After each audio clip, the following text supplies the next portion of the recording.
As Jade mentioned in the announcements, order's a little different. Kids are dismissed. I'm preaching now. Service is upside down. It's on purpose. I'm preaching on worship today. And so as I begin to kind of bring to light maybe some things that are in your heart and things that can be shifting, we want to be able to practice those things at the end of the service. So I'm going to preach at the beginning. Before I get there, though, I want to recognize we have some new members. Steve, is Melanie around? Can you stand up? I want everybody to see Steve.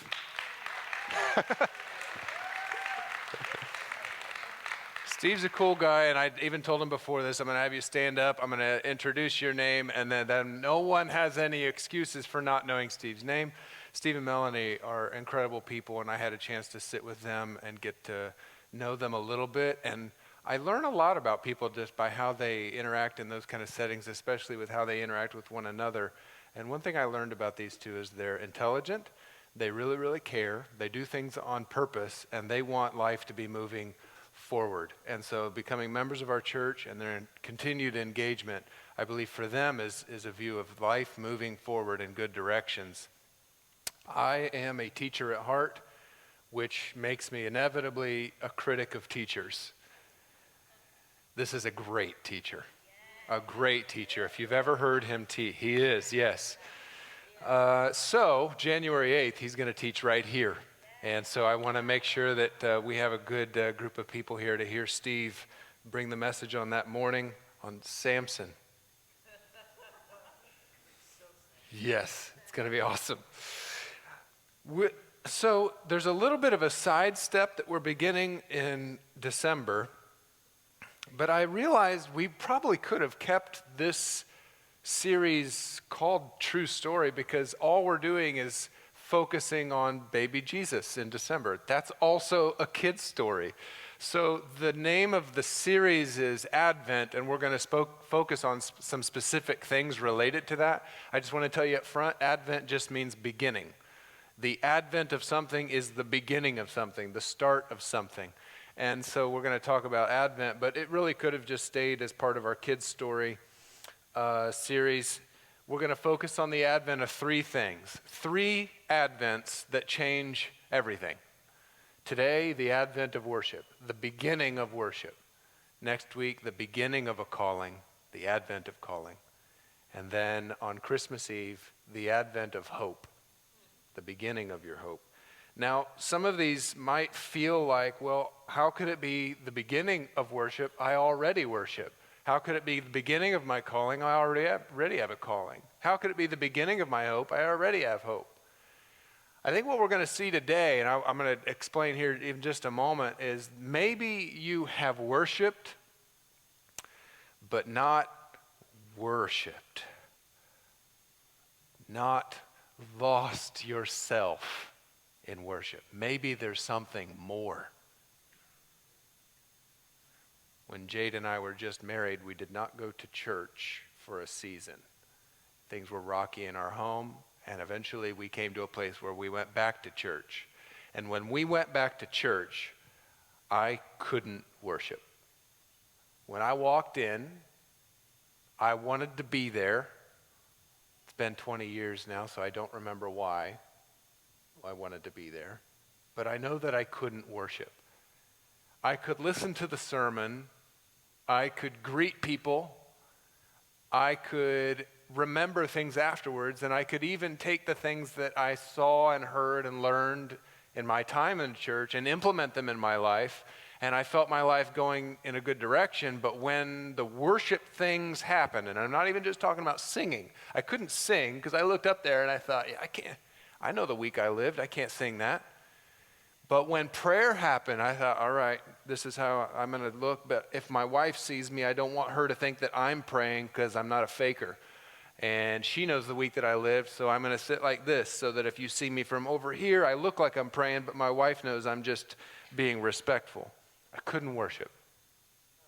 Can you worship? Do you feel able to worship? If no one was in the room and you knew there were no cameras in the room and no one would ever figure out what you did in the room, could you worship differently in that room? Robert's final point last week was admonishing the men to raise their hands. And I think one of the reasons he said that was because I think Robert knows that that's what's in your heart. You want to. He's not telling you to do something new. He's telling you just to do what you want to do. You want to do it. You want to express differently. My first sermon in this church was in November of 2019, and I called my wife afterwards to tell her she was still in Africa. I told her how it went, and I said, I raised my hands. I think at this church I'm going to be a raise my hands kind of person, because they don't know that I'm not. So now I can be myself. Here's the definition of worship. Worship is the heart posture and vocal expression of glorifying God.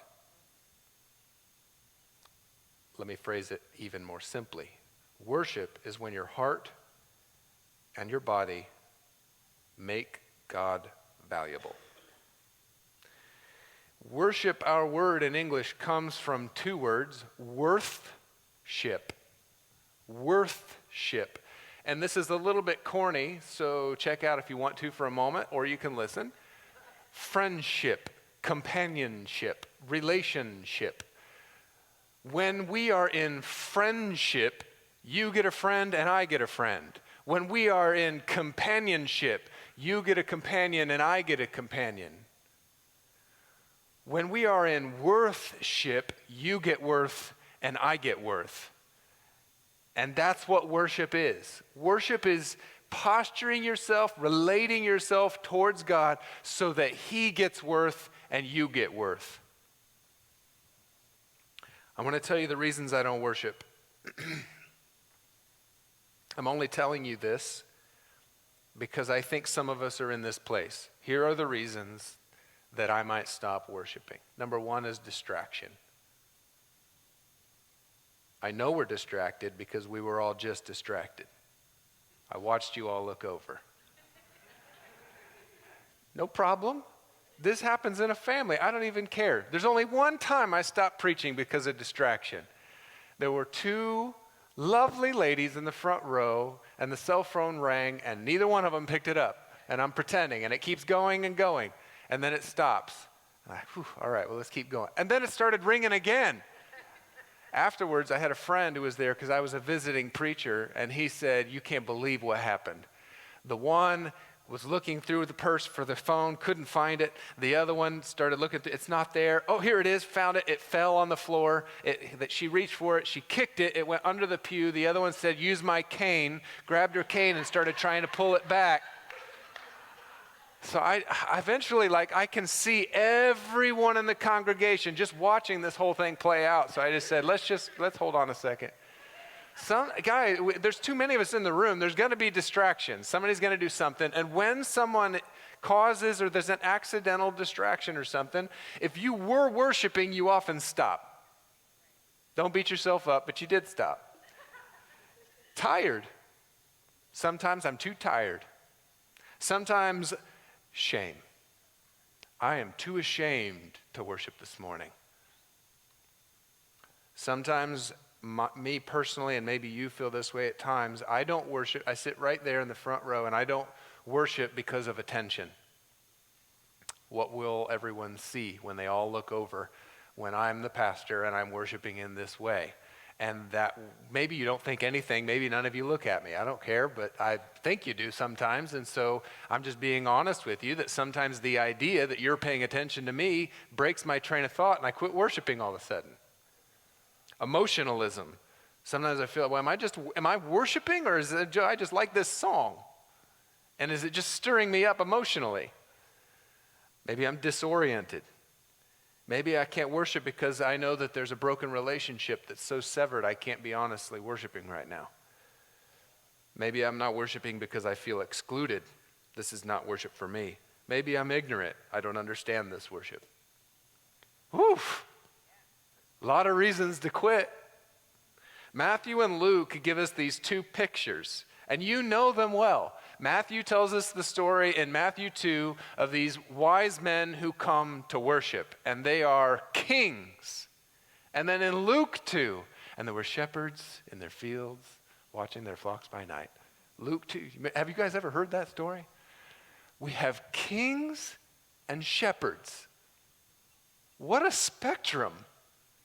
There are two people groups, two characters, they're multiple people, who are brought into the story of the birth of Jesus Christ, and they're like on polar opposite ends. You have kings that come to worship and shepherds that come to worship. I want to focus on the shepherds first. There were shepherds, if you want to turn here. Luke 2, verse 8. There were shepherds living out in their fields nearby. It was night, and they were looking after their sheep. An angel of the Lord appeared to them, and the glory of the Lord shone around them, and they were terrified. But the angel of the Lord said to them, "Do not be afraid. I bring you good news of great joy. It's for all people today. Today, in the town of David, a Savior has been born to you. He is Christ the Lord." Here's how you'll know I'm telling you the truth. You'll find a baby wrapped in strips of cloth and lying in a manger. Suddenly, a large group of angels appeared from heaven. They were praising God. They said, "May glory be given to God in the highest heaven, and may peace be given to those he's pleased with on earth." The angels left and went into heaven. Then the angels said to one another, "Let's go to Bethlehem. Let's see this thing that has happened, which the Lord has told us about." So they hurried off and found Mary and Joseph and the baby. The baby was lying in a manger. After the shepherds had seen him, they told everyone. They reported what the angel had said about this child. All who heard it were amazed at what the shepherds said to them. But Mary kept all these things like a secret treasure in her heart. She thought about them over and over. The shepherds returned. They gave glory and praise to God. Everything they'd seen and heard was just as they had been told. Two reasons why the shepherds shouldn't be mentioned in this as the primary worshipers. Number one, the shepherds are unseen. We see them because they got written down as main characters in the story. But in society at the time, these are unseen people. The selection and invitation of the shepherds as a part of this story is just bonkers. These people are bottom of the chain, end of the line. Just take care of the sheep. Don't let wolves and thieves get them. Don't need much of an education for this. Don't need many qualifications for this. Sit in the field and look at those animals and don't let them die and don't let them run off. That's it. These are unseen people over there that somehow get brought into the biggest story in all of humanity. God chose them, and Luke wrote it this way to send us a message that we cannot miss. No matter who you are, no matter where you are, and no matter how invisible you feel, God sees you. And you need to be seen. You need to be seen. There's a phenomenon of child development. It occurs within us from birth. It is a part of our very fabric. It's baked into what it is to be human. We would call it serve and return, and you have seen it. At the earliest stages of infancy, a baby will look at you. That's the serve. And what they want is for you to look back. That's the return.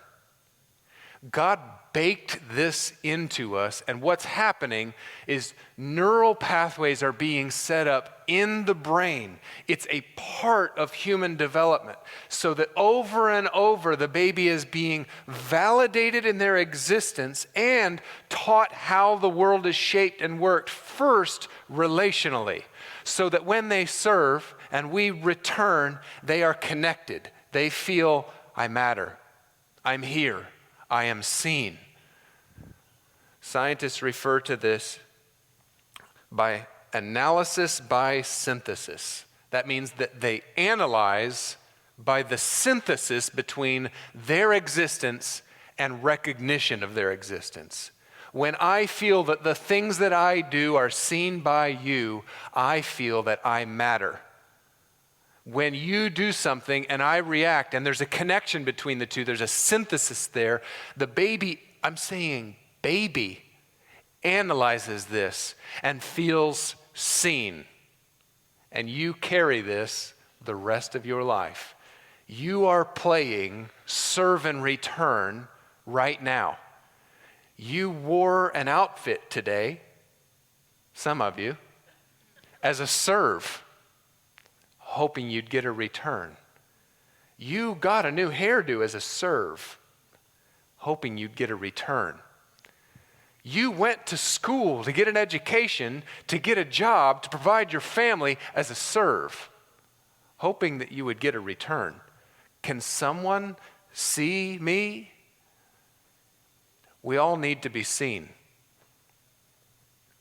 And so do the shepherds. Now that I've told you what I've told you, you can't unsee this. Look back at verses 15 through 20. I'm just going to read you the words that I've highlighted.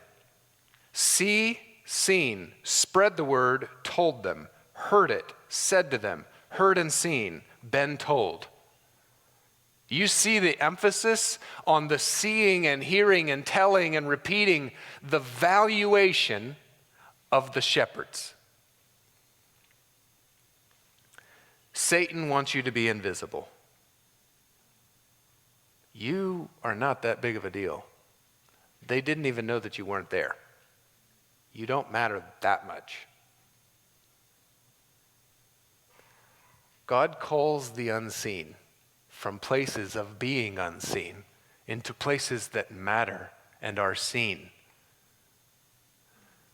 Our first testimony that we ever had here was John Morgan. And he stood up and he told you about his wife who passed and the darkness that he went into and a place of being unseen. And I talked to John before this service just to ask if I could say what I'm going to say.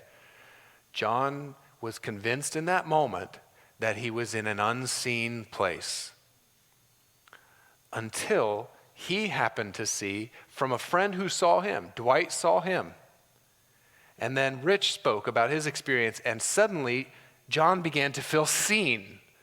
And he felt seen enough that he felt he could come here. And every time he comes here, he feels more seen, so that he's ready to actually process through the thing that made him feel unseen, which is a great pain in his life. So I asked permission if I could invite you this Saturday at 2:30. John would like to have a memorial for his wife in this room. This Saturday at 2:30 for Lena. Not unseen, seen. When the unseen worship God, they feel seen and they begin to see. God sees the unseen. Not only were the shepherds unseen, but they were also unclean. These are not people that, according to Jewish law, should be touched. We shouldn't be around them. But there's an irony, because although they are raising the sacrificial lambs for the temple, they themselves are ceremonially unclean. The Jews only want the sheep that they are producing. They don't want the people who are producing them. They can't be touched.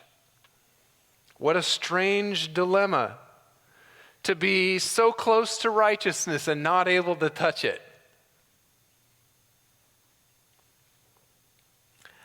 The number of conversations that I have where someone says something along these lines: I'm afraid what you will think when you know what I have done. So many of us self-isolating because of a feeling of uncleanliness. Even in here, barely made it into the room. I'm unclean, so there's things that I can't do. I wouldn't dare open my mouth and worship because it's an unclean mouth.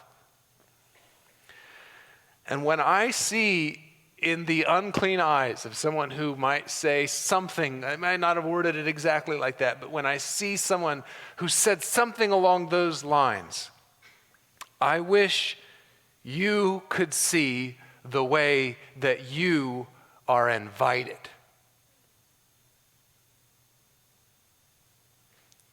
The glory of the Lord shone around them. The unclean shepherds were witness to the glory of the Lord before they were clean. I have preached in a lot of different places. I preached on it was Joshua in a homeless shelter. I preached on Exodus in a jail. I preached on Luke in an African slum. And there is something that I noticed that's the same about people who hear the gospel from homeless shelters, jails, and African slums and church services like this.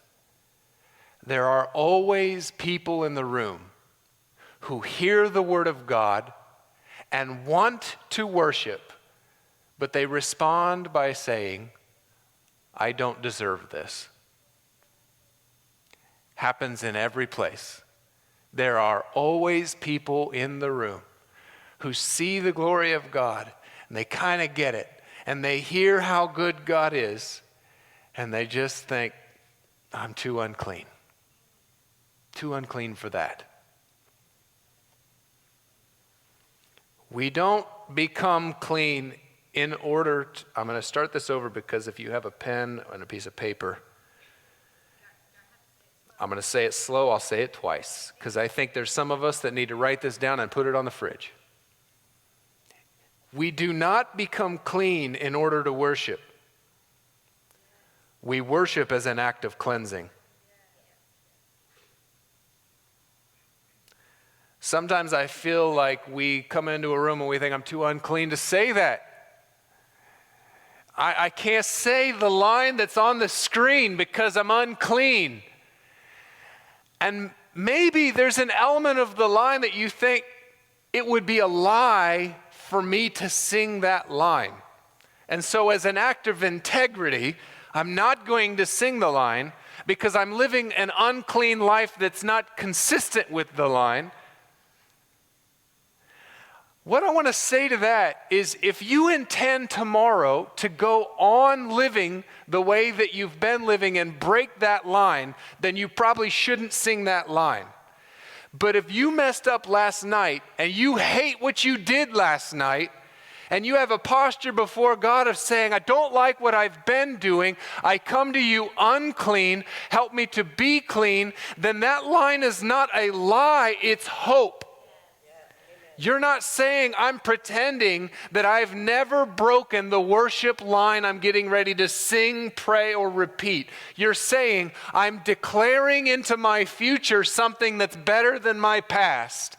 I don't want yesterday, I want tomorrow. So call me a faker if you want, but I hope that my tomorrow is better than my yesterday. Yes, I broke that line, but I don't want to anymore. I might. I hope I don't. I might, but I hope I don't. And I am a frail person coming before a great God, and I believe He can fix it. I'm giving myself to Him. Lord, take me. Lord, I serve you, whatever the line is. I didn't serve Him last night. I'm not lying today. I'm declaring today. I want to serve you tomorrow. I want to serve you right now. You're not lying. You're declaring. You don't have to be clean enough to worship. Worship is cleansing. So the shepherds are unseen and unclean. What about those wise men? It's true. It's true. I told you I was going to repeat it, and I lied. But I feel okay with being unclean about my lie. I can still worship. I wasn't saying you were lying. I'm just saying those of us who are trying to take notes. It's true. With you or haven't heard. All right, here we go. Say the line. We don't become clean in order to worship. We worship as an act of cleansing.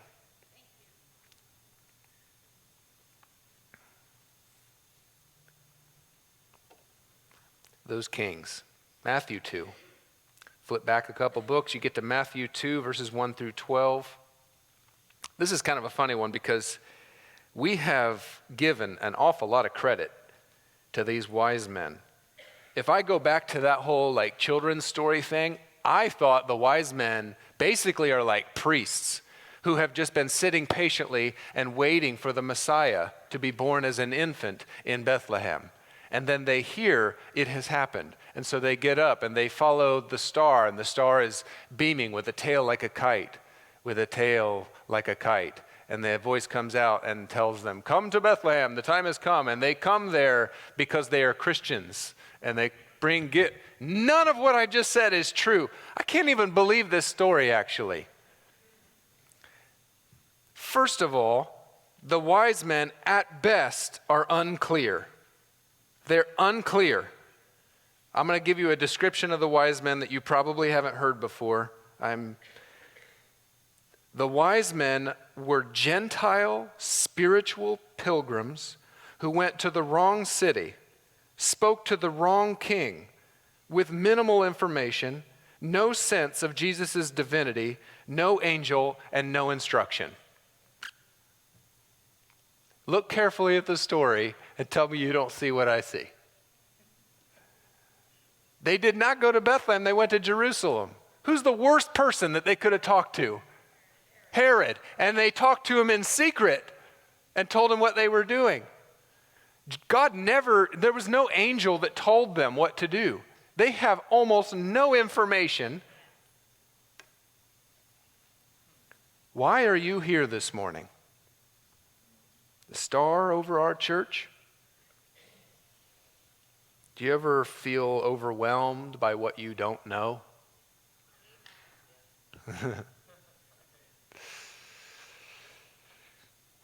This begs the question, what do I need to know in order to worship God? They're unclear at best, but they're in the story. They got included. There's wise men worshiping God with almost no information, and they stumbled into this place, and they worshiped. One of the great memories of my life is hearing Luann sing worship songs before she accepted salvation, because she did not know what she was singing. She didn't know. She didn't know hardly anything here. She didn't know very much here.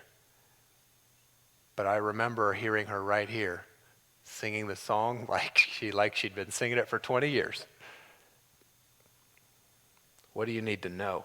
What do you need to know? My friend Justin here, philosopher, had a conversation with him, and in our first conversation, I was pretty intimidated by what he knew and what I didn't know. And as you guys know me, if I feel that kind of thing, I just tell him, I'm really intimidated by like what you know and what I don't know. And I kind of care about philosophy, but you know so much about it and I don't get it. And I'm not quoting him directly, but I've paraphrased his response. I know enough to know that I don't know very much at all. Am I right? Yes. So one thing philosophy teaches us is that we don't know very much. But what do you need to know to worship? I don't think I need to work very hard to convince us that we don't know very much, but how much do I need to know to worship? Our family has started watching The Chosen on Monday nights. And we have just gotten to the scene where Nicodemus talks to Jesus and tells him that he realizes who he is. And even as I think about it, I'm choked up a little bit. At the moment when Nicodemus loses control of his emotions and he says, I don't know what to say other than I am standing on holy ground. We are standing on holy ground. What do you need to know other than that? That you're standing on holy ground. Do you need to be able to give a definition of holiness? Do you have to draw the picture of holiness? Do you need to be able to stand and give a theological sermon on holiness in order to know that you're standing on holy ground? You don't need to know much to worship. The wise men were unclear. The Magi worshiped not because of what they knew, but because of what they didn't know. Did you hear what I just said? The wise men worshiped the baby Jesus not because of what they knew about him, but because of what they didn't know about him. Worship does not arise from fully knowing, but from the awe of being overwhelmed.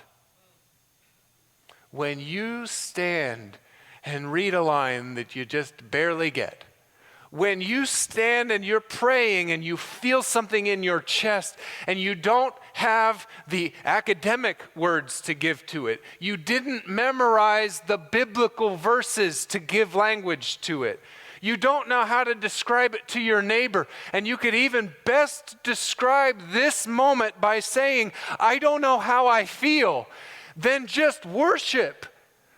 Because I didn't need to tell my wife the definition of love before I proposed to her. I just know I loved her. You don't need to be super smart to be a super worshiper. You just need to feel the presence of God in order to say, I'm in not friendship, companionship, I'm in worthship. I give him worth. And when I give him worth, he gives me worth. And when I get worth, I give him worth. I'm just in that moment. I don't know how it works. I can't describe it to you. I won't write a book on it because I'm not ready. But I sure can worship because wow. And that's where the kings were. The shepherds were unseen and unclean. The kings were unclear and uninvited. There was no angel of the Lord that came and told them to do what they did. The glory of the Lord did not shine around the wise men. They did not know where they were going. They were not invited there. The question that they asked was disturbing. When they got there, they asked questions that upset people. And they were also late. If you notice, the shepherds visited a baby, but the wise men visited a child. Have you ever been to a place where you weren't invited, didn't know where you were going, you disturbed people, and you were probably late? Could have been this morning. Welcome to church.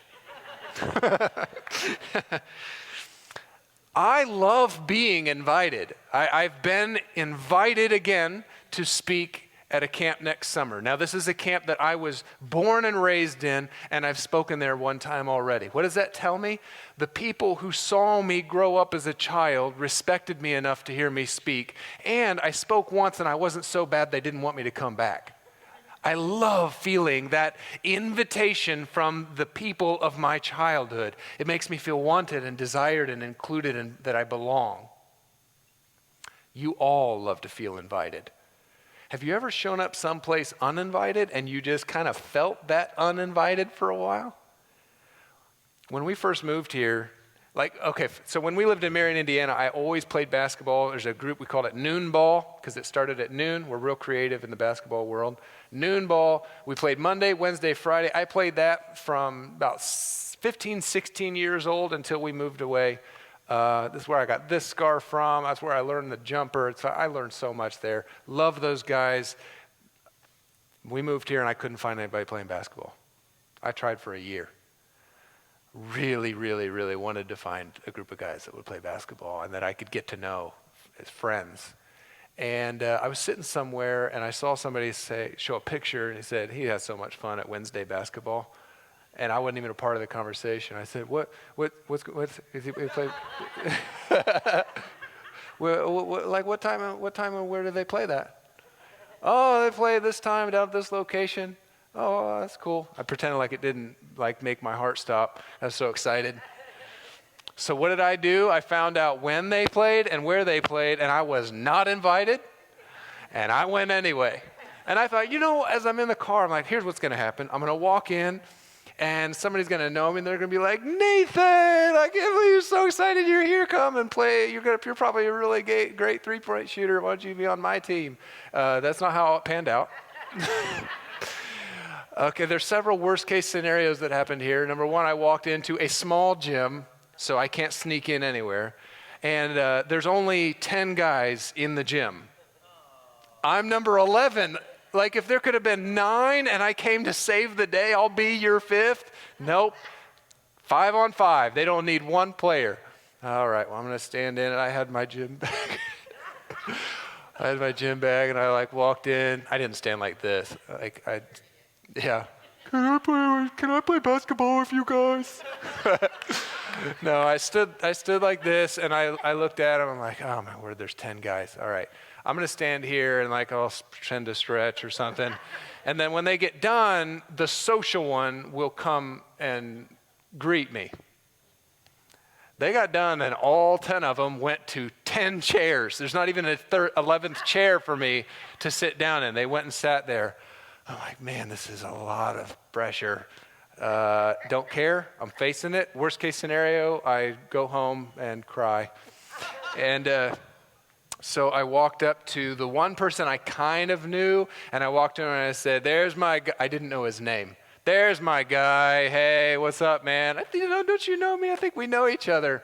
And he kind of did remember me because he's related to people that live in our neighborhood, and I still play there today. For weeks and weeks and weeks and weeks and weeks, I still play there.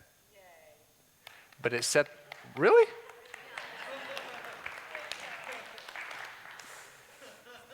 It set the tone and the feeling. I mean, some of that awkwardness, even of how do I stand? What do I say? I don't know anyone's name. Hey, dude, you've been there, where your feeling of wanting to be here is just barely more than your feeling of uninvited. Just barely. And all it would take is just the slightest nudge of get out and you're gone. Just hey, who are you again? Nobody, I'm out. That's all it would take, because I barely want to be here more than I feel uninvited. Do you feel invited to worship? Deep in your heart, do you feel that you're wanted? Our sense of invitation shapes the way we engage and experience faith and worship. I think some of us feel that we barely want to worship God more than we're not invited to. I barely want to go to church more than I'm not invited there. I barely want to pray and even say out loud a prayer more than I'm not really invited to pray. I'm not that kind of person.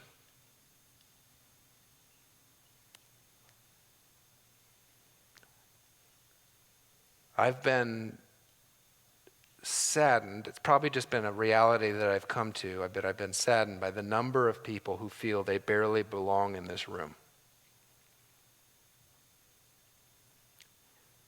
You are invited. You belong here. You belong here more than you've ever belonged anywhere in your whole life. You are more invited to worship God than you have been invited to do anything. If we don't know your name, tell us your name. If we don't know how your week was, just tell us how your week was. You are invited.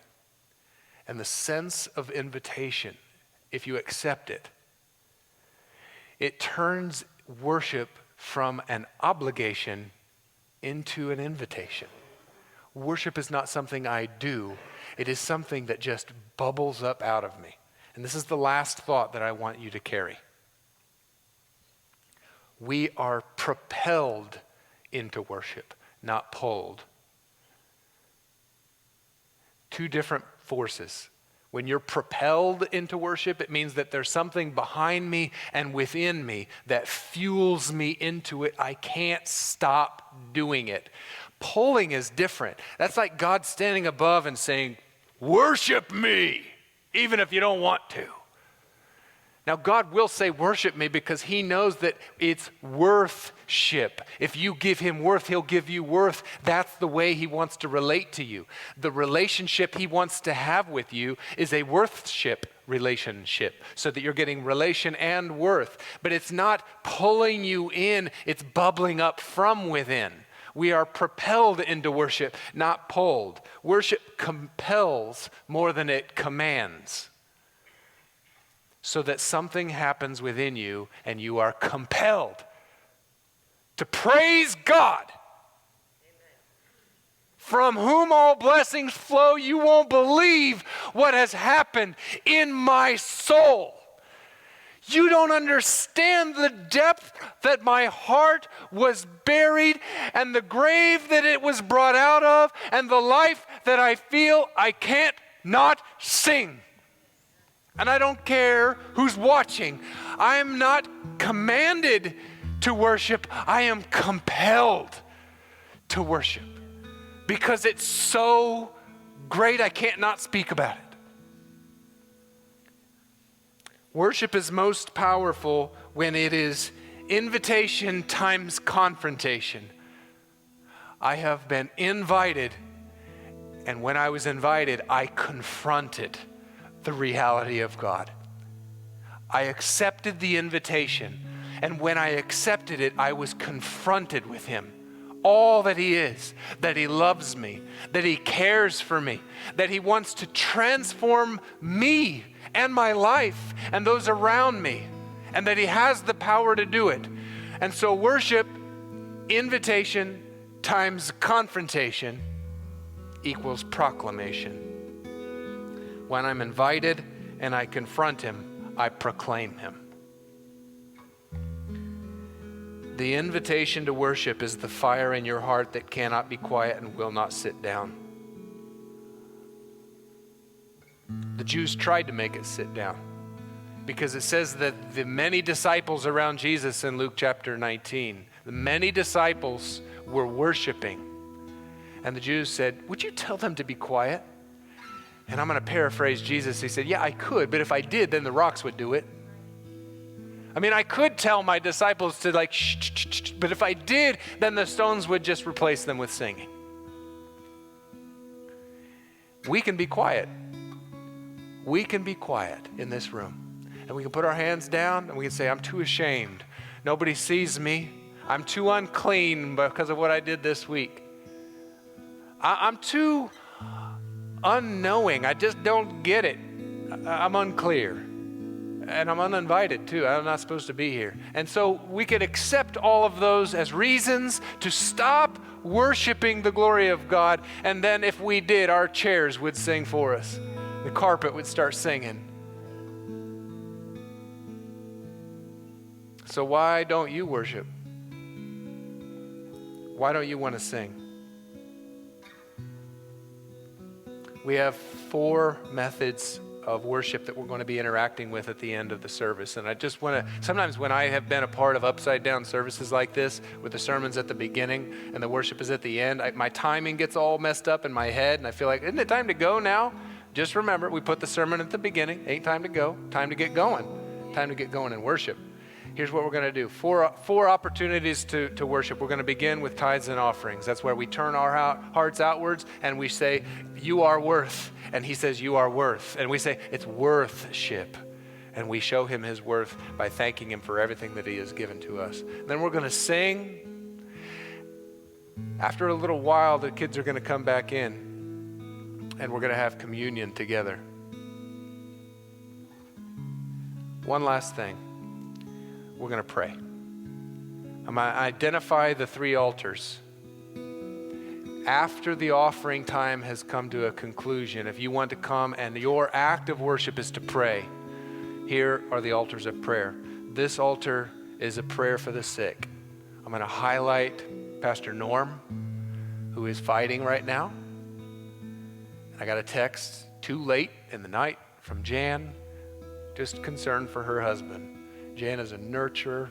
She is a joyful person. You can't talk to Jan without feeling that this is a woman who's full of the joy of the Lord. And that it's interesting to sit next to someone who's full of the joy of the Lord, who's also grieving at the same time.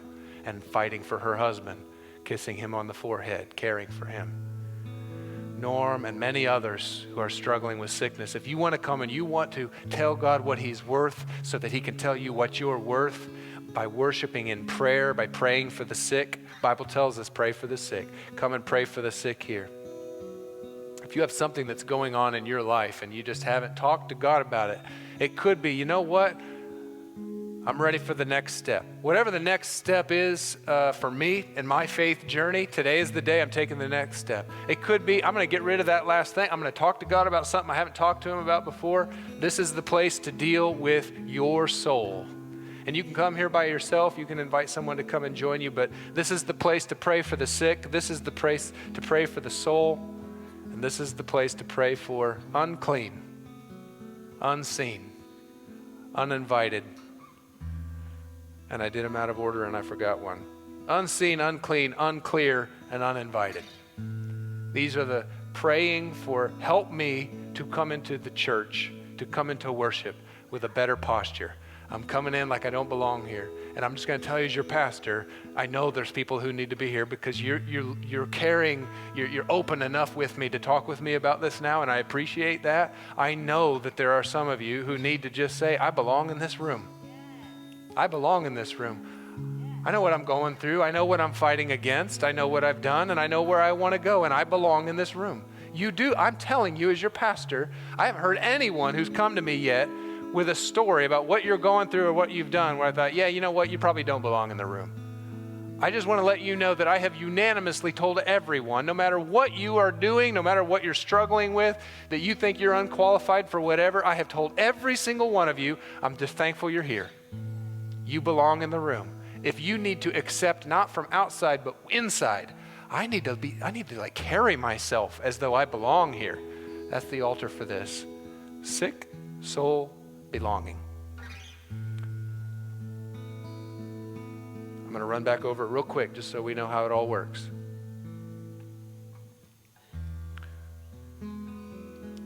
We have 4 acts of worship.